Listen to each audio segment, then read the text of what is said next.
Just hours ago, Shanna Gardner and Mario Fernandez appeared for the first time together in a Duval courthouse, both accused of taking part in an elaborate plot to lure Gardner's ex-husband, Jared Bridegan, to the site of his murder in Jacksonville Beach. Our Katie Jeffries has been following this story from the very beginning and joins us live this afternoon. Katie, can you tell us what the latest is?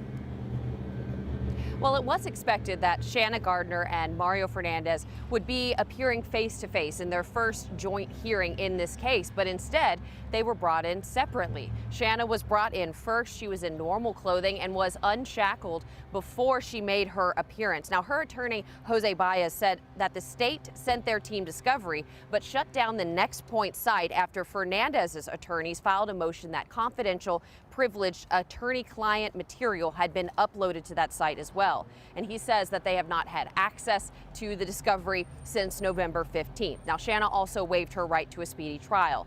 Her hearing was relatively short, and then they went to bring in Mario Fernandez. Now, Shanna, during this transfer, was told to sit down and then was taken out of the courtroom, and Mario Fernandez did not appear to look at her as he walked past. Now, he was still in his jail attire, and he was also still shackled during his appearance. Much of the time in his hearing, though, was centered around the motion the defense filed saying that privileged emails and information were uploaded to the Next Point site.